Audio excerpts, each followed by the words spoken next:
శ్రీ విశ్వావసు సంవత్సరానికి గాను కర్కాటక రాశి యొక్క రాశి ఫలితాలు తెలుసుకుందాం. ముందుగా కందాయ ఫలములు.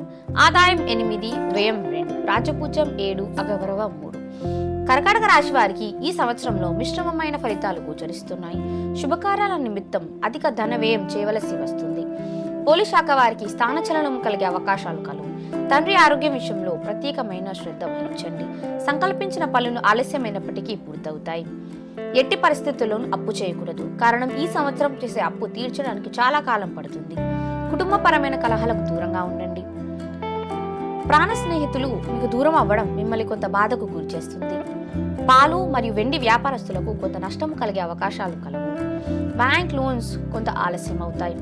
పాత బాకీలు వసూలు అవ్వడం కొంత ఇబ్బంది పెడుతుంది. అప్పు తీర్చే విషయమై మానసికపరమైన ఒత్తిడిని ఎదుర్కొంటారు.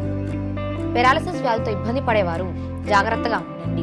మరియు శ్వాసకోశ అనారోగ్య సమస్యల వల్ల ఇబ్బంది పడే అవకాశం కలదు.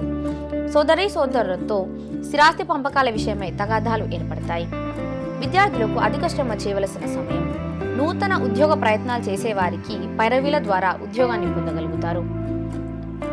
ఉద్యోగస్తులకు ఎంతటి కష్టం ఎదురైనా ఉన్న ఉద్యోగాన్ని మార్చాలనే ఆలోచనను వినమించుకోవడం చెప్పదగిన సూచన. కమ్యూనికేషన్ మరియు వైద్య వృత్తిలో ఉన్నవారికి వృత్తిరీత్యా ఇబ్బందులు ఏర్పడతాయి. నూతన గృహ నిర్మాణ ప్రయత్నాలు అనుకూలిస్తాయి. రాజకీయ రంగంలో ఉన్నవారికి ప్రభుత్వం నుంచి నోటీసులు అందుకునే అవకాశం కలదు. విదేశీ ప్రయత్నాలు అనుకూలము. సినిమా రంగంలో ఉన్నవారికి అవకాశాలను విడుచుకునే అవకాశం కలదు. ప్రభుత్వానికి సంబంధించిన పర్మిషన్స్ ఆలస్యం అవుతాయి. గవర్నమెంట్ జాబ్స్ చేసేవారికి ముఖ్యమైన పనులు వాయిదా పడతాయి. రియల్ ఎస్టేట్ వారికి నష్టములు ఉండును. రెవెన్యూ డిపార్ట్మెంట్ ఉద్యోగస్తులకు గవర్నమెంట్ నుంచి నోటీసులు అందుకునే అవకాశాలు కలవు.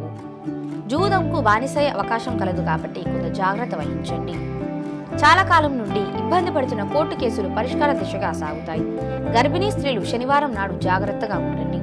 పుష్యమి నక్షత్ర జాతకులకు దుర్భాషలాడే వ్యక్తులతో ముఖాముఖి సంభాషించడం మంచిది కాదు. కారణం కొంత నష్టము కలిగే అవకాశం కలదు. కర్కాటక రాశి వారు గురువుకి మరియు రావుకి గ్రహజపములు జరిపించి తగు దానములు ఇవ్వవలెను. గణపతి మరియు చండీ అమ్మవారి ఆరాధన చేయడం చెప్పదగిన సూచన.